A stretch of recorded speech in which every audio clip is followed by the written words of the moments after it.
देखो, ये कॉमन सी बात है कि हम लोग हिस्ट्री क्यों पढ़ते हैं ज़्यादातर स्कूल्स में भी, और मैंने देखा भी है ना। एक व्यक्ति और को देखा था मैंने कि जो पढ़ाते थे सोशल साइंस, लेकिन हम लोग के साथ खड़े हुए, नाम वाम तो क्या ही बोले, और वैसे भी ये वीडियो देखेंगे नहीं, उनमें इतना पैसेंस नहीं है कि किसी वीडियो को या किसी को सुने। सबसे बड़ी प्रॉब्लम है ना, वो अपने यहाँ यही है कि किसी को पैसेंस नहीं है, और ये पैसेंस नहीं रहना स्टूडेंट लाइफ में सबसे बड़ा नुकसान करता है। तो मैं शतरंज इसलिए सिखाता हूँ या खिलाता हूँ ताकि एक पहले पैसेंस डेवलप हो। ठीक है, रियल नकली बैटलफील्ड है, असल तो है नहीं, लेकिन हमारा दिमाग है ना उसको असल बैटलफील्ड मानता है, और जिसके साथ हम खेलते हैं ना कई बार उसको दुश्मन के जैसे ट्रीट करते हैं। ठीक है, लेकिन एक बात और ध्यान रखना कि चेस खेलने वाले जो होते हैं ना, वो रियल में बहुत अच्छे फ्रेंड होते हैं, असल में बहुत अच्छे दोस्त और बहुत मैच्योर लोग होते हैं, जैसे गैरी कास्परोव, नाम सुने होंगे। खैर, चेस जो है ना वो एंशिएंट गेम है, बहुत पुराने समय से खेला जाता रहा है, और उस समय की जो व्यूह रचना होती थी जिससे लोग लड़ते थे उसके अकॉर्डिंग है। अब बात करते हैं हम लोग हिस्ट्री की।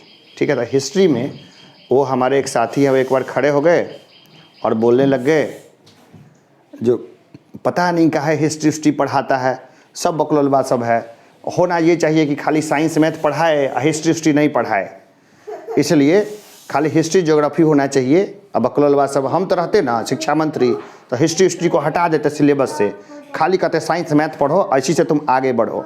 ठीक है, अब देखो मेरे पास क्या था कि मैं चाहता तो उसकी सब बात का जवाब दे सकता था, मेरे पास था, लेकिन फिर उस व्यक्ति में मेरी बात सुनने का पेशेंस नहीं था। ठीक है, और संभव ही नहीं था कि हम उसको पेशेंस उसको दिलाते, और ये मेरा काम भी नहीं था, इसलिए हम चुप रहे। यू आर माई स्टूडेंट्स और you are my liability. It is my duty, moral duty to teach you everything. उसमें तुम कंसीडर करो या नहीं करो, कुछ भी करो, लेकिन मेरा ये काम बनता है कि तुमको हम जो है ना सब कुछ एकदम से बताएं, अच्छे तरीके से बताएं। तो हिस्ट्री क्या चीज़ है, सो बोलो, हिस्ट्री क्या है? History is the study of past events. देखो, हम लोग जो है ना इतिहास में बहुत सारी गलतियां कर चुके हैं। एंशिएंट टाइम में इतिहास में ऐसी इतनी सारी गलतियां कर चुके हैं। आप जाइए, तो मेरे प्यारे बच्चे आप जाइए अपने मम्मी और पापा के पास जाइए, आप पापा पास चले जाइए। ठीक है, तो हम लोग देखते हैं कि हिस्ट्री में क्या है कि जो प्रॉब्लम जो है ना, बहुत सारी जो ऐतिहासिक समस्याएं रही है उसका सॉल्यूशन वो हमें देखने को मिलता है इतिहास में। हम लोग रियल लाइफ में भी देखते हैं। मैंने बहुत हिस्ट्री पढ़ी है, मॉडर्न हिस्ट्री पढ़ी, एंशिएंट हिस्ट्री पढ़ी, अभी की कंटेम्प्रेरी हिस्ट्री पढ़ी। ठीक है, तो ये सारी हिस्ट्री जो हमने पढ़ी है उसके अकॉर्डिंग हमें बहुत सारी चीज़ों का पहले पता चल जाता है। जैसे चलो सीधे यहाँ से निकलो, जाओ मम्मी के पास जाओ, अपने मम्मी पापा के पास जाओ। ठीक है, तो हमने यहाँ पर जो है ना बहुत सारी चीज़ों को देखा है। तो देखो, हमें पहले से पता था कि जब मोदी जी झूल रहे थे ना झूले में, तो हमें मालूम था कि कोई ना कोई दुर्घटना होगी भारत और चीन के बीच में। क्यों? क्योंकि जब बहुत अच्छे रिलेशंस भारत और चीन के हो रहे थे जवाहरलाल नेहरू के टाइम में, तो भी चीन ने ऐसा ही किया था, 1962 में इन्वेड कर दिया था। जवाहरलाल नेहरू सोच ही नहीं पाए थे कि ये क्या हुआ। बाद में जब युद्ध हो गया, भारत हार गया वगैरह वगैरह सारा कुछ हो गया, तो उसने एक बहुत अच्छी किताब लिखी चाउ एन लाई ने, और वो किताब जो है वो ब्रिटिश लाइब्रेरी में अभी भी अवेलेबल है। भारत में चूँकि वो किताब बैंड है तो भारत में हमारे पास नहीं आई, लेकिन मैंने उस किताब को देखा और पढ़ा। उस किताब को पढ़ने के बाद मेरा परसेप्शन चेंज हो गया। मैं चाइना को ही समझने लग गया कि चाइना अच्छा था और भारत गलत था। क्यों? क्योंकि उसने इतनी अच्छी सी लिख रखा था कि हमने कई बार जवाहरलाल नेहरू को बोला कि आइए बॉर्डर डिस्प्यूट सॉल्व कर लेते हैं, लेकिन ये व्यक्ति हिंदी चीनी भाई भाई का नारा देता रहा और झूठ मूठ के उसने हमारा टाइम ख़राब किया। ठीक है, तो दरअसल फिर मैंने यहाँ की हिस्ट्री पढ़ी तो मुझे मालूम पड़ा कि चाइना कितना धोखेबाज था, किस तरह से वो धोखा दे रहा था। तो हिस्ट्री में हम लोग देखते हैं कि किस तरह से लोग पक्षपाती हो जाते हैं, किस तरह से लोग जज्बाती बन करके अपने राष्ट्रीय हित को ही सबसे पहले रखते हैं। तो ये सब हम लोग हिस्ट्री में रखते हैं। तो आज हम लोग जो है बेसिक हम लोग देखेंगे नाज़ीवाद को लेकर के देखेंगे। ये क्लास 9th में का चैप्टर है ये, लेकिन ये चैप्टर कोई किसी क्लास वाइज डिवाइड करना बहुत मुश्किल है। तुम लोग जो हिस्ट्री पढ़ते हो वो इसका बेस है, और तुम्हारे हिस्ट्री का बेस भी हम यहाँ पे बताएंगे। जो 8वीं में पढ़ रहे हो या जो कुछ भी है तो हम चाहेंगे कि वो सब चीज़ें मैं तुम्हें बता भी दूँ और रिकॉर्डेड फॉर्म में भी हो। हिस्ट्री हम लोग इसलिए पढ़ते हैं कि हिस्ट्री में जितनी भी समस्याएं पहले आई है उसका सॉल्यूशन जिस तरह से हुआ है वो हमें इतिहास से ही पता चलता है। तो हम लोग ऐतिहासिक भूल करने से बच जाएंगे अगर हम लोग हिस्ट्री पढ़ेंगे। समझ गए बात को? ऐतिहासिक भूलें नहीं करेंगे, बार बार एक ही भूल नहीं करेंगे। नहीं, एक फैमिली हिस्ट्री होती है वो भी हम लोग पढ़ते हैं। कहाँ? क्लास 8th में चैप्टर है एडोलसेंस, उसमें। ठीक है, हर किसी यंग एज में एक ख़ास तरीके के लाइफ लोग जीते हैं, तो उसको जानना भी ज़रूरी है, नहीं तो बच्चे तो भटकते देर नहीं लगेगी। तो हम लोग आते हैं अपने टॉपिक्स पे, और आज हम लोग देखेंगे नाजी जर्मनी के बारे में। कोई टॉपिक है, कोई चीज़ पूछना है? देखो यहाँ हम लोग देखेंगे, कई सारे टॉपिक्स को लेंगे। सबसे पहले हम लोग देखेंगे राइज ऑफ हिटलर। ठीक है, क्या हम लोग देखेंगे? राइज ऑफ हिटलर देखेंगे। यहाँ पे अपने से भी चर्चा करेंगे, राइज ऑफ हिटलर देखेंगे। ठीक है, हिटलर एंड मुसोलिनी भी हम लोग देख सकते हैं, लेकिन मुसोलिनी की कहानी अलग है। मुसोलिनी जो था ना वो हिटलर का पपेट था, हिटलर का कठपुतली, इसलिए उसको अलग से हम लोग यहाँ पे नहीं पढ़ेंगे। हिटलर और मुसोलिनी दोनों को हम लोग एक ही साथ कर देते हैं। क्या पता है इन सब के बारे में? अच्छा, तो हिटलर जो था वो जर्मनी का था और मुसोलिनी था इटली का। दोनों ने अपने एलाइज बना रखे थे, और मुसोलिनी सचमुच बेवकूफ़ ही था, बहुत बड़ा बेवकूफ़, डफर। मतलब ऐसे लोग भी नेता में, नेतृत्व में ऊपर तक पहुंचते हैं, ये मालूम पड़ता है। हिटलर ने ही एक तरीके से मुसोलिनी को खड़ा किया था। तो मुसोलिनी फांसीवाद को प्रोटेक्ट कर रहा था और हिटलर नाजीवाद को। ठीक है, दोनों ही साम्यवादी विचारधारा से टोटली खिलाफ थे और साम्यवादी विचारधारा से टोटली चिढ़ते थे। पूंजीवाद, पूंजीवाद समझते हो? कैपिटलिज्म नहीं पता? बाप रे बाप। चलो ये सब चीज़ है ना हम लोग जानेंगे। अभी जो चीज़ देखो, अभी 80% ये टॉपिक समझ में आ गया तो बढ़िया है। 20% कोई और टॉपिक हम लोग जब बता रहे होंगे तो उसको कनेक्टिंग द डॉट्स करोगे तो वहाँ से समझ में आएगा। तो राइज, इसके बाद हम लोग देखेंगे second world war. Second world war हम लोग देखेंगे। जर्मनी और इंग्लैंड के बीच में हुआ था। दरअसल यूरोप के सारे देश किसी न किसी बहाने से इन्वॉल्व थे और आपस में लड़ रहे थे। दरअसल ये यूरोपियन वार था, लेकिन चूँकि हम लोग जो है ना एक क्या बोलते हैं उसको, इम्पीरियलिस्टिक चश्मे से इतिहासकारों ने सारे हिस्ट्री को लिखा है, इसलिए हम लोग इसको वर्ल्ड वार बोलते हैं। किताबों में वर्ल्ड वार लिखा जाता है और हर जगह वर्ल्ड वार की चर्चा मिलती है, लेकिन ये दरअसल यूरोपियन वार था। दो नारे थे वर्ल्ड वार 2 के टाइम में। एक ब्रिटेन जो है वो नारा लगाता था कि ब्रिटिश साम्राज्य में सूरज कभी अस्त नहीं होता है, और ये जो जर्मनी का नारा था कि हमें भी सूरज के नीचे ज़मीन चाहिए। ठीक है ना, we need land under the sun, हमें भी सूरज के अंदर ज़मीन चाहिए, मतलब जहाँ जहाँ सूरज उगा रहता है। क्या था? मसला ये था कि मसले के लिए तुम्हें जाना पड़ेगा इंडस्ट्रियल रिवॉल्यूशन में। मतलब क्या रीजन था जिसके लिए दोनों लड़ने लगे? बताते हैं, देखो थोड़ा और हल्का सा बैक चलते हैं। इंडस्ट्रियल रिवॉल्यूशन जब हुई, औद्योगिक क्रांति जब हुई, तो उसमें एक पूरा चैप्टर है, भरपूर चैप्टर है, उसको भी हम लोग कभी फुर्सत में उसके ऊपर भी चर्चा करेंगे अच्छे से, डिटेल से। इंडस्ट्रियल रिवॉल्यूशन में क्या हुआ ना कि मशीनें, बड़ी बड़ी मशीनें आई जो खूब सारा प्रोडक्शन करने लगी। इतना माल, कच्चा माल, कि उस कच्चे माल को खपाए कहाँ। तो उस कच्चे माल को खपाने के लिए उनको ज़रूरत पड़ी ऐसे जगह की जहाँ से उसको खपाया जा सके, है ना। तो उसको खपाया जा सके, तो खपाने के लिए वो जो जगह था, वो भारत जैसे देश थे। तो अंग्रेज़ों के पास भारत, पाकिस्तान और बांग्लादेश वो एक बहुत बड़ा एरिया था और बहुत हाईली पॉपुलेटेड एरिया। तो वो लोग ज़बरदस्ती अपना जो है ना सामान को हमें बेच देते थे। कच्चा माल ले जाते थे, बहुत जो है कच्चा माल ले जाते थे वो, है ना, कच्चा माल ले जाते थे वो बहुत सस्ते में, और पका हुआ माल ज़बरदस्ती बेच बेच के उन्होंने खूब भारत का जो है ना बहुत बड़ा एक इकोनॉमिक एक्सप्लॉइटेशन किया, बहुत बड़ा जो है ना आर्थिक शोषण किया, बहुत ज़बरदस्त। सोसाइटीज भी इसी को बोलते हैं। क्या हुआ? जो दूसरे के यहाँ की उसी का सामान को उसी को बेच देना, वो भी ज़्यादा दाम में, इसको क्या बोलते हैं? नहीं, सोसाइटीज जाने दो, वो नहीं है, वो इशू नहीं है। हम लोग इस इशू के बारे में चर्चा ही नहीं करेंगे। वो है इम्पेरियलिस्ट कॉलोनलिज्म का ये पार्ट है। कॉलोनलिज्म, सस्ता सामान यहाँ से खरीदा, कच्चा माल बाहर ले गए, उसको पकाया और यहाँ आके बेच दिया महंगे दाम पे, ज़बरदस्ती बेचा। ठीक है, बहुत तरीके अपनाए। नहीं खरीदा तो ये ले तलवार, कैसे नहीं खरीदेगा, खरीद। ठीक है, तो ये सारी चीज़ थी जो उस समय चली थी।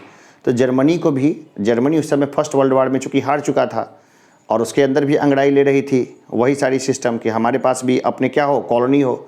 उस कॉलोनी को लेने के लिए, ज़्यादा से ज़्यादा कॉलोनी एक्वायर करने के लिए वो छटपटा रहा था। और सारी अच्छी कॉलोनी किसके पास थी? ब्रिटिश के पास थी, फ्रांसीसियों के पास भी थी। और इधर से जापान है ना, जापान भी नया नया इंडस्ट्रियलाइज हुआ था, उसके अंदर भी कीड़ा कुलबुला रहा था कि हम भी काहे छोड़ें, हम भी करेंगे। जापान तो एशिया का पार्ट है। बिल्कुल, जापान एशिया का पार्ट है, बिल्कुल। लेकिन कीड़ा तो उसके अंदर भी कुलबुला रहा था, तकनीकी एडवांसमेंट उसमें बहुत हो चुका था, जापान में भी। तो जापान, इटली और जर्मनी तीनों सेकेंड वर्ल्ड वार में धुरी राष्ट्र थे, यानी एक्सिस पावर, यानी ये वैसे राष्ट्र थे जिन्होंने युद्ध को इनिशिएट किया। क्यों? उनको ज़्यादा से ज़्यादा कॉलोनी चाहिए थी। ठीक है, एक लाइन यही बता देते हैं क्योंकि सब लोग को मालूम है कि जब वो हार हो गई, जब फाइनली हार हो गई इन देशों की, हाँ, जर्मनी की, इटली की और जापान की भी, परमाणु बम गिराना पड़ा जापान पर। वैसे परमाणु बम, हाँ, वैसे परमाणु बम गिरने से बहुत पहले ही वो बहुत ख़राब स्थिति में था। लेकिन चूँकि रसिया के इन्फ्लुएंस में न चला जाए जापान हारने के बाद, इसलिए अमेरिका ने वहाँ पे एटम बम गिरा के उसको अपने इन्फ्लुएंस में ले लिया।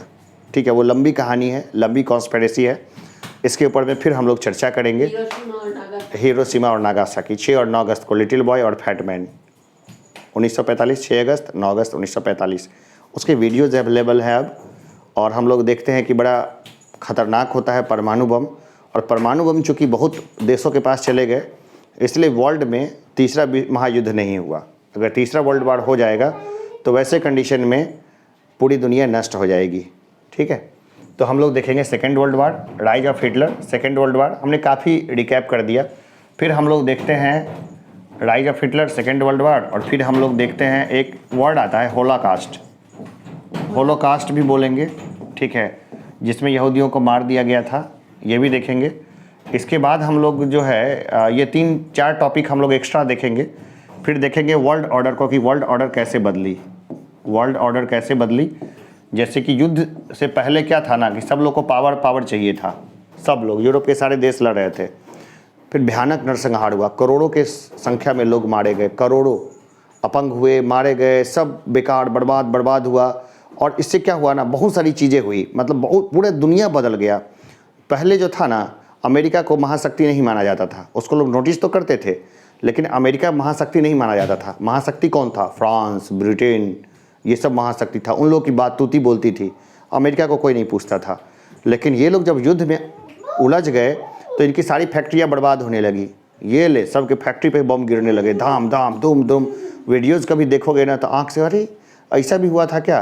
जापान ने जिस तरह से चाइना पे अटैक किया, अगर वो देखोगे तो एकदम आश्चर्यचकित रह जाओगे, अरे ऐसा होता है क्या? तो इतना ख़राब मतलब सिचुएशन है। अभी उसके लायक ना बहुत सारी मूवीज़ वगैरह सब आ चुकी है। तो तुम लोग चूँकि यहीं रहते हो तो तुम लोग को कई फुर्सत, तुम्हें नॉट कि इसको नहीं, ये बहुत छोटी है ये, इसको नहीं, तुम्हें मैं दिखा दूंगा डंक क्रीक और होलोकॉस्ट से रिलेटेड। और होलोकॉस्ट से रिलेटेड कहाँ देखे डंक क्रीक? अच्छा, कोई बात नहीं, मेरे पास अमेजन प्राइम का सब्सक्रिप्शन है तो वहाँ से देख सकते हो। तो ये सब हम लोग देखेंगे, और बाकी जो टॉपिक है उसको भी हम लोग क्या है अच्छे तरीके से देखेंगे। ठीक है ना, तो हम लोग ना शुरू करते हैं। कोई और सवाल मन में आए तो खटाखट पूछ लेना, ठीक है ना। तो क्या हुआ? हाँ, देखो पहले हम लोग देखेंगे birth of the Weimar Republic और ट्रीटी ऑफ वर्साइज। ठीक है, तो वाइमर रिपब्लिक जो था ना, वो जर्मनी में एक रिपब्लिक था जिसको वाइमर रिपब्लिक बोलते हैं। और वहीं पे संधि हुई थी प्रथम विश्व युद्ध के बाद, ट्रीटी ऑफ वर्साइल। वर्साई की संधि जो हुई थी ना, जिसमें जर्मनी के ऊपर में ज़बरदस्ती बहुत सारे सैंक्शंस थोप दिए गए थे, जर्मनी को बहुत ह्यूमिलिएट किया गया था, जिसके कारण हिटलर का उदय हुआ। बहुत सारे लोग खड़े थे, कहते हैं बहुत सारे लोग बैठे हुए थे हॉल में, सब लोग बोल रहा था, आपस में कोई चर्चा नहीं कर रहा था, सारे लीडर थे। हिटलर उस समय इद्दी पिद्दी सा व्यक्ति था, सीधे खड़ा हुआ, ऐसे भी हाइट में कम था वो, काहे का फौजी, हिटलर सेना में जा नहीं सकता था, फर्जी व्यक्ति था। ठीक है ना, तो खड़ा हुआ सीधे, बोला यही तो हमारे यहाँ की प्रॉब्लम है कि आप लोग सुनते नहीं हो किसी के। पूरी हॉल शांत। फिर हिटलर ने वो भाषण दिया कि इसके बाद जो है एकदम वही का वही छा गया। और इसके बाद क्या हुआ? वही का वही छा गया। और इसके बाद क्या हुआ? हिटलर जो है वहाँ पे एक नेतृत्व का चेहरा बन के उभरा और बाद में उसने जो किया वो अपनी आप में स्टोरी है हिटलर की। हम कभी लाइफ को फिर कभी स्टडी करेंगे। तो देखो, हाँ, तो इसके बाद देखेंगे the effect of the war, कि वार का क्या इफेक्ट हुआ।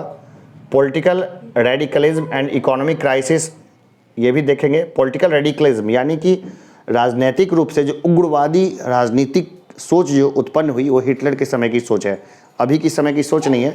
ये हमारा दुर्भाग्य है कि अभी 2014 के बाद हम लोग अपने यहाँ की पॉलिटिक्स में भी रेडिकलिज्म को देख रहे हैं। लेकिन भारत का जिस तरह का सोसाइटी है, रेडिकलिज्म ज़्यादा टिकेगा नहीं, ठीक है ना। रेडिकलिज्म जो है वो ज़्यादा टिकेगा नहीं, है ना। वो जो भारत की ये कल्चर है, कल्चर लोग बहुत जल्दी समझ जाते हैं चीज़ों को। तो इसके बाद देखेंगे द ईयर्स ऑफ डिप्रेशंस, यानी महामंदी का समय। Defects of Weimar Republic, Weimar Republic की क्या क्या कमियाँ थी। Hitler's rise to power, Hitler कैसे राइज किया। The destruction of democracy, democracy को कैसे बर्बाद किया। और पुलिस फोर्स का किससे, गेस्टापे वगैरह पुलिस फोर्स उसने बनाया था, कैसे ये सब उसने किया। तो ये सारा चीज़ हम लोग देखेंगे। फिर देखेंगे रिकन्स्ट्रक्शन और नाजी का वर्ल्ड व्यू देखेंगे। द रेसिकल यूटोपिया, यूटोपिया होता है जो मतलब ऐसा, यूटोपियन वर्ड एक ऐसा वर्ड है जिसमें हम लोग ये देखते हैं कि सब कुछ आइडियल जैसा मामला देखते हैं हम लोग, कि सब कुछ क्या है, एकदम आइडियल हो, ठीक है। यूटोपियन वर्ल्ड कैसा वर्ल्ड है, एक फर्जी वर्ड है जो कि रियल में एग्जिस्ट नहीं करता है। यूटोपिया का मतलब है इतना आइडियल जो असल में एग्जिस्ट ही ना करे, नहीं समझे। जैसे कि रामायण में देखो, राम जी कितने अच्छे थे, सीता जी कैसी अच्छी थी, पिता पुत्र का रिलेशन देखो। पापा तुमको वनवास भेजेंगे तो जाएगा 14 साल के लिए, चल जाएगा, तुम भी चल जाएगी वनवास। हाय एकदम नहीं, ठीक है। इसके बाद देखेंगे यूथ इन नाजी जर्मनी, इसका क्या हाल था। The Nazi cult of the motherhood, ये सब देखेंगे। द आर्ट ऑफ प्रोपेगेंडा, एकदम झूठ बोलने का एकदम कैसे जो है आर्ट ऑफ प्रोपेगेंडा है ना, बहुत गजब चीज़ है। आज भी हम लोग देखते हैं चौक चौराहे पे, गांव समाज में हम लोग देखते हैं झूठों को। मैं गांव से जुड़ गया ना, तो मैंने एक से बढ़कर एक झूठे को पकड़ा। ऐसा झूठ बोलते हैं, ऐसा चढ़ाएंगे कि एकदम सर घुमा देंगे कि मूर्ख आदमी भी इतना तेज है। उस समय पढ़े लिखे लोग इसी प्रोपेगेंडा को हवा दे रहे थे। अपने यहाँ भी यही है, ठीक है ना। अपने यहाँ भी हम देखते हैं कि हमारे पॉलिटिशियन लोग बड़ी बड़ी बातें करते हैं, इतनी बड़ी बातें, जैसे कि 2 महीने में काला धन नहीं आया तो मुझे फांसी पे चढ़ा देना, पकड़ लेना कॉलर मेरे भाइयों, टांग देना मुझे किसी चौराहे पे, काला धन आया, ठीक है। लेकिन हम लोग अगर ये बात बोलेंगे तो क्या कहेगा, तुम देशद्रोही हो, ठीक है।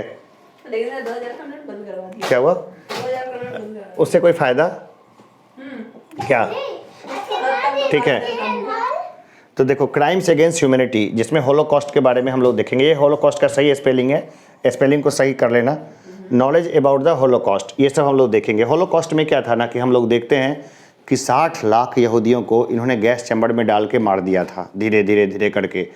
ये दुनिया की सबसे दिल दहलाने देने वाली घटना थी। और इसी का मतलब आफ्टर इफेक्ट था जो इजराइल नाम का देश जो है वो बना, इसी का आफ्टर इफेक्ट रहा था कि वो बना ये सब, ठीक है ना, ठीक है। तो हम लोग देखते हैं इंट्रोडक्शन को, ठीक है। इंट्रोडक्शन पार्ट हम लोग देखते हैं। इंट्रोडक्शन में हम लोग देखते हैं क्या क्या चीज़ देखेंगे हम लोग, है ना। तो सबसे पहले हम लोग देखते हैं इंट्रोडक्शन में राइज ऑफ हिटलर को देखेंगे, सीधा है, ठीक है। राइज ऑफ हिटलर को देखेंगे। हिटलर पहले सेना में अफसर बनने के लिए गया था, ऑफिसर सेना बनने के लिए लायक नहीं था, बहुत सारा युद्ध भी लड़ा लेकिन ज़्यादा सफल इंसान नहीं था, और लाइफ में एक हारा हुआ व्यक्ति था, ठीक है। और उसने एक ज़बरदस्त प्रोपेगेंडा लिखा है, उसका नाम है, पूरी बुक लिखी है उसकी, हिटलर की, पता है क्या नाम है उसका नाम, मेन काम्फ यानी मेरा संघर्ष। ये किताब है लिखी हुई, मेरे पास अवेलेबल है इंग्लिश में, तुम्हें चाहिए तो तुम ले जाना, पढ़ के वापस दे जाना। अभी तुम्हारे पास टाइम है लेकिन बाद में टाइम नहीं मिलेगा, ठीक है। अभी पढ़ोगे तो थोड़ा लैंग्वेज अच्छा होगा। तो जाहिर सी बात है उसने अपने आइडिया लिखे थे उल्टे सीधे, बाद में किसी ने इसको सही किया है, क्योंकि हिटलर इतना अच्छा ज्ञाता वर्ल्ड लैंग्वेज का हो जाए ऐसा संभव नहीं है। सारे नेता लोग अपनी किताबें घोस्ट राइटर से लिखवाते हैं। घोस्ट राइटर ऐसे राइटर्स होते हैं जो बिना अपना नाम को डिक्लेयर किए हुए अपनी किताबें लिखते हैं, ठीक है। तो मैंने भी बहुत सारी घोस्ट राइटिंग की है, वो अलग इशू है। Birth of the Weimar Republic है ना, इसको देखते हैं। तो सबसे पहले ये देखो, Nazism and the rise of the Hitler, ठीक है। तो ये हमारा जो है, ये देखो हमारा ये है फ्रांस, ये है जर्मनी, और ये दोनों देश में ज़बरदस्त आपस में जो था, क्या था, झगड़ा था। ये रही सेंट्रल पावर्स, ये सेंट्रल पावर्स रही Germany, Austria, Bulgaria, Ottoman Empire. लेकिन मेन जो खेल होने वाला था ना, वो 4 देशों के ग्रुप से होने वाला था। 3 ही देश थे, ग्रेट ब्रिटेन, नहीं, जर्मनी, इटली और जापान, ठीक है। अब देखो इतना बड़ा रसिया है, ये सब तो यूरोपियन पावर्स हैं, ठीक है। ये सब बड़े पावर्स उस समय जाने जाते थे। इसके बाद क्या हुआ, हम देखते हैं एक्सपेंशन ऑफ नाजी पावर 1943 तक जो है जर्मनी में हिटलर अपनी स्थिति को सुदृढ़ करके, ठीक है, और उसने अपने आप को फैलाना शुरू कर दिया था। जितने प्रतिबंध थे कि आप हवाई जहाज़ नहीं बनाएंगे, आप बम नहीं बनाएंगे, गोला बारूद नहीं बनाएंगे, सब उसने बनाना शुरू कर दिया। बच्चे आउट, सब उसने बनाना शुरू कर दिया। बम, गोला बारूद, ये वो सारा ही चीज़ उसने बनाना शुरू कर दिया। और उसने जर्मनी ने फटाफट पोलैंड पे अटैक किया, बाकी जगहों पे अटैक करके सब पे कब्जा करना शुरू कर दिया। फ्रांस को उसने बड़ा अच्छे से आराम से ठोक दिया।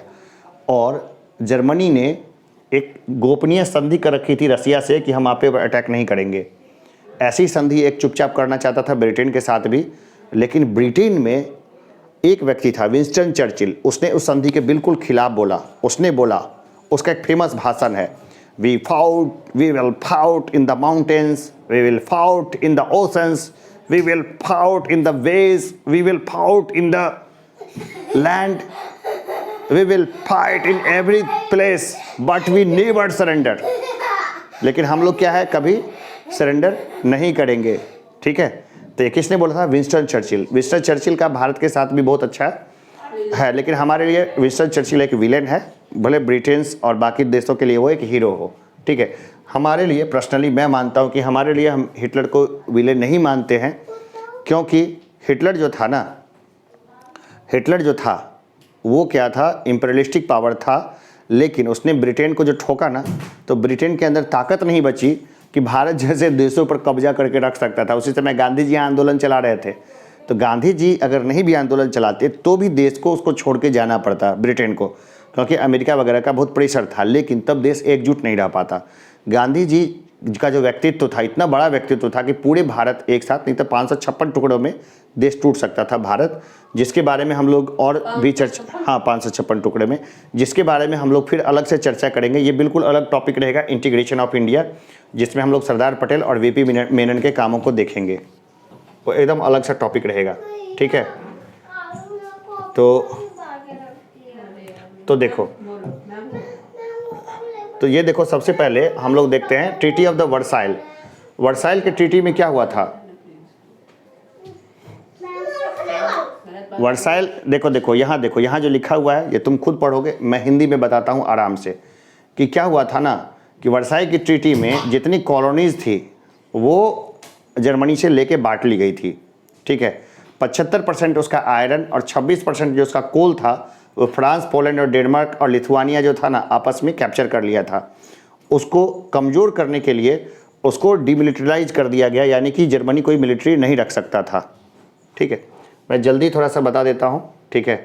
तो ये क्या हो गया कि ये इतना उसके ऊपर सैंक्शंस लगा दिया और इतना हैवी उसके ऊपर में ठोक दिया पैसा कि उसको कभी भी जर्मनी ठीक से चुकाने की स्थिति में नहीं था। तो बड़ा ह्यूमिलिएशन था, बहुत बेइज्जत हो रहा था जर्मनी, अंदर से कुलबुला रहा था। इतनी बेइज्जती के भाव से जर्मनी जो है ना, वो निकलने के लिए उसने क्या किया, तो अपने आप को रिबिल्ड करना शुरू किया। और देखो, जब इतनी बुरी हालत होती है ना, तब एक नेता उभर के सामने आता है और उसको हम लोग बोलते हैं हिटलर, ठीक है। क्या बोलो को बेवकूफ़ बनाया। अब देखो इफ़ेक्ट क्या हुआ वार का, तो बहुत ख़राब इफ़ेक्ट हुआ। पूरी वर्ल्ड में सबसे पहले परमाणु बम तक का यूज हो गया सेकेंड वर्ल्ड वार में। पूरी दुनिया तहस नहस हो गई और पूरी दुनिया में जो है ना, लोगों ने पहली बार युद्ध का इतना भयानक मंजर देखा, ठीक है। तो सैनिक और सिविलियन जो क्षेत्र थे वहाँ पर भी अटैक हुए, लगातार बम गिरे और इतनी बड़ी मात्रा में तबाही हुई कि पूरे देश की इकोनॉमी चकनाचूर हो गई। बड़े देश अब इस लायक नहीं रह गए कि अपने कॉलोनी पर अपना कब्जा बरकरार रख पाते और भारत जैसी कॉलोनी को वो कंट्रोल में कर पाते। उनके पास कुछ नहीं बचा, पूरी सेना तो उठा के वो तो उधर ले गए थे लड़ने के लिए, डंक्रीक में, बाकी जगहों पे। उनके अपने लंदन शहर में इतने बम गिरे कि उनको अपना लंदन बचाते कि कॉलोनी को बचाते, तो बड़ी स्थिति खराब थी। तो कोई ना कोई बहाना ढूंढ रहे थे कि वो दे दे, है ना। और हम लोग देखते हैं कि क्या हुआ, पॉलिटिकल रेडिकलिज्म और इकोनॉमिक क्राइसिस दोनों शुरू हुई। तो ये जो भी टर्म है ना, मेरे से लगातार पूछते रहना, हिचकना नहीं पूछने में। अभी देखो हमारा जो दौड़ है, बोलने में मुझे कोई झिझक नहीं है कि हमारा दौड़ है ना, ये यही चल रहा है। Political radicalism and economic crisis अपने यहाँ भी चल रही है। ये दुर्भाग्य की बात है। अभी भी रेसिस्ट सोच लोग रखते हैं। हिंदुइज्म क्या है? रेसिस्ट सोच है, नॉनसेंस सोच है। भाई आप पैदा हो गए तो बाई चांस पैदा हो गए। मैं मुस्लिम के घर में नहीं पैदा हो सकता था क्या? किसी घर में। जब बर्थ होने पे मेरा कंट्रोल नहीं है कि हम किसी के घर में पैदा हो जा रहे हैं, तो हम रेसिस्ट सोच क्यों रख रहे हैं कि पैदा हो गए इसलिए हम ऊँचे हो गए, और पैदा हो गए इसलिए कुछ लोग नीचे हो गए, या पैदा होने के कारण हम नीचे हो गए, पैदा होने के कारण कुछ ऊँचे हो गए। तो नॉनसेंस है। जो मेहनत करेगा आगे बढ़ेगा, ठीक है। इसके बाद हम लोग देखते हैं पॉलिटिकल इनस्टेबिलिटीज़, रेडिकलाइजेशन वगैरह बहुत सारी चीज़ें हैं, जैसे इसमें देखते रहना है, ठीक है ना। तो मैं क्या करूँ, स्लाइड्स भी बहुत सारी है, ठीक है, स्लाइड्स भी बहुत सारी है, लेकिन मैं बेसिक चीज़ें बताता हूँ। तो जर्मनी ने क्या किया, पॉलिटिकल रेडिकलाइजेशन के जरिए पूरी जर्मन की जनता को ज़बरदस्त मोटिवेट कर दिया कि वो लोग लड़ने मरने को तैयार हो गए। बाद में जर्मनी जो है, उसकी कई सारे क्षेत्र थे, वो धीरे धीरे करके वो जीतता चला गया। लेकिन रसिया पे अटैक करके, रसिया के साथ उसकी अनाक्रमण ट्रीटी थी कि एक दूसरे के ऊपर अटैक नहीं करेगा, रसिया में घुस के उसकी हालत ख़राब हो गई। और जर्मनी के कारण जो वहाँ का तानाशाह था, जिसकी मूछें हैं शानदार, नाम है उसका स्टालिन। जर्मनी में हिटलर के कारण स्टालिन, जो कि बहुत बुरा माना जाता था, आज के दिन में अच्छा माना जाता है, क्योंकि स्टालिन ने जर्मनी के साथ फिर लड़ाई करी और रेड फोर्सेस ने रसिया की फिर धीरे धीरे करके उसको हराया। जब रसिया की बहुत बड़ा जोग्राफिकल एरिया है, जब उस पर कोई अटैक करता है ना, तो पीछे चला जाता है, पीछे सब आते जाता है। जब पूरा अंदर आके जब वो थक जाता है ना, तब रसियंस वार करते हैं, बहुत बुरा हराते हैं रसियंस, ठीक है। तो रसिया में ये कैपेसिटी है कि वो रिगेन करता है। देखो 1924 से लेकर 1928 तक बहुत महामंदी का टाइम था, किसी के पास खाने पीने को भी कुछ नहीं बचा था, बहुत स्थिति खराब थी, कई सारे बैंक्स दिवालिया हो गए थे। इसके बाद जो है ना, मतलब इसके बाद ही जो है जर्मनी को वापस उभरने का मौका मिला। बाद में हम लोग देखते हैं कि कई सारे इकोनॉमिक जो है संस्थाएं बनी, जैसे ब्रेटन वुड्स कॉन्फ्रेंस हुए। ब्रेटन वुड्स कॉन्फ्रेंस में लोग इकट्ठे हुए, उन्होंने वर्ल्ड बैंक बनाया, IMF बनाया, और ये बात सुनिश्चित किया कि जितने लोग हैं, जितने देश हैं वहाँ पर, वो सब के सब जो है आपस में एक दूसरे के साथ व्यापार बढ़ाएं। व्यापार बढ़ेगा तो क्या होगा, एक दूसरे पे इंटरडिपेंडेंस हो जाएंगे, तो युद्ध नहीं होगा। और ये देखो सफल रहा। आज हम लोग देखते हैं कि यूरोप के जो 21 देश हैं, जो एक दूसरे के जानी दुश्मन थे, एक दूसरे को मारने काटने को तैयार थे, आज सब आराम से रह रहा है। भाई 75 साल पहले इनके पूर्वज तो क्या बोलेंगे उसको, ऑनलाइन जा रहा है, बोल नहीं सकते वो वर्ड, बेवकूफ़ थे, गधे थे। इतना भयानक लड़ाई लड़ा, अपनी पूरी जवानी, अपने बुढ़ापा, अपनी फैमिली कोलैप्स कर ली। और अब उनकी यादों के सहारे नई पीढ़ी ने मिलजुल के रहना सीखा, ज़बरदस्त रहना सीखा। और वो लोग जो है ना, अब बहुत अच्छे तरीके से रहते हैं। पूरा यूरोप घूम के आओ, आनंद आ जाएगा, जाना जरूर कभी ना कभी, ठीक है। तो हिटलर कैसे राइज किया, ये स्लाइड्स में पढ़ लेना, ठीक है। स्लाइड्स तुम ही लोग का है। हिटलर की पॉपुलैरिटी बढ़ती जा रही थी दिन प्रतिदिन।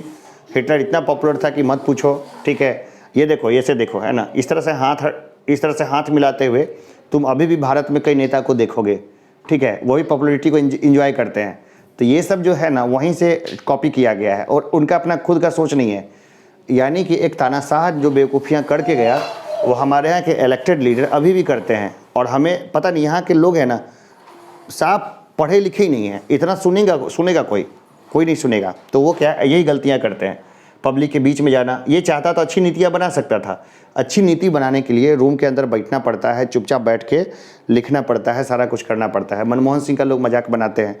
अरे मनमोहन सिंह बोलते तो कितने लोग समझते। मनमोहन सिंह एक इकोनॉमिस्ट थे। इकोनॉमिस्ट मतलब ऐसे व्यक्ति होते हैं जो कि बहुत कमाल की योजनाएं बनाते हैं, जिस योजनाओं से लोगों का कमाल का भला होता है। योजनाओं के बारे में हम लोग अच्छे से चर्चा करेंगे कि योजना क्या होती है, कैसे काम करती है। ये देखो, ये चिन्ह देखते हो स्वास्तिक का, ठीक है, ये हिटलर का चिन्ह था। तो हॉलोकॉस्ट में इसने क्या किया था कि बहुत सारे लोगों को मार दिया था। तो हम लोग जो है इसके बारे में फिर से देखेंगे क्या है, कैसे है, सारा चीज़ है। देखते रहेंगे। और ये सारे लोग हैं, हम लोग देखते हैं राष्ट्रपति वगैरह जिनका उन्होंने तख्ता पलट कर दिया था, ठीक है। ये बच्चे हैं, ठीक है, जो कंसंट्रेशन कैंप्स में हैं। इन सब को जो है ना, ये कुछ रेयर पिक्चर्स हैं, इन सब को उसने जो है ना जहरीली गैस से उसको मार दिया था। तो इनका वो सारा चीज़ है, ठीक है। तो बाकी हम लोग और भी चीज़ देखेंगे। पुलिस फोर्सेस बनाया था उसने एक गेस्टापे, जिससे दुनिया डरती थी, गोपनीय रूप से सारा कुछ कर देते थे, ठीक है। और उस समय के राष्ट्रपति थे ये, है ना, जो क्या उन्होंने बहुत अच्छी बातें बोली थी। फिर बाद में देखते हैं कि जर्मनी में किस तरह से कंपनियों का राइज हुआ, किस तरह से बाकी चीज़ें बदली और क्या हुआ, ये सब हम लोग देखेंगे। तो एक आगे हम लोग हिचकेंगे नहीं, इन सब चीज़ों को स्लाइड्स दे दूंगा, ऑफलाइन चीज़ों में भी हम लोग देखेंगे, ठीक है। ये सब वैसे लोग हैं जो हिटलर के बेवकूफ़ियों के शिकार हुए, जिसमें काफ़ी यंग लोग थे, उन्होंने अपनी जवानी बेकार कर दी। अभी हमारे यहाँ डेमोक्रेसी है, लेकिन अभी भी वही गलतियाँ हो रही है, तो हमें समझने की ज़रूरत है समय रहते, नहीं तो देश कब बर्बाद हो जाएगा कहना नहीं। वैसे देश के बर्बाद होने की चिंता नहीं करनी चाहिए, ये बहुत पहले ही बर्बाद हो चुका है ना। तो नाजी का जो कल्ट था मदरहुड को लेकर के, वो एक ज़बरदस्ती पैदा किया गया, ठीक है। पिक्चर्स, झूठ, उनका एक झूठ मंत्री था जिसको बोलते थे गोएबल्स, ठीक है। वो इतना झूठ बोलता था ना कि उसका कहना ही था कि एक बार 100 झूठ को इतनी ज़ोर से बोलो कि वो सच लगने लगे। तो ये सब हम लोग देखेंगे, लगातार ही देखते चलेंगे। इतना सब कुछ रहने दे आज के लिए, ये काफ़ी लंबा है, अभी तो हुआ नहीं, तुम लोग को जल्दी जाना था, इसलिए मैं इसको रिकैप के फॉर्म में इसको हम डाल रहे हैं, ठीक है। बाकी इसको ना पार्ट बाय पार्ट करेंगे, 2 से 3 घंटे का लेक्चर होगा, तो हम लोग उसके बारे में अच्छे से पढ़ेंगे। इतना ही, धन्यवाद।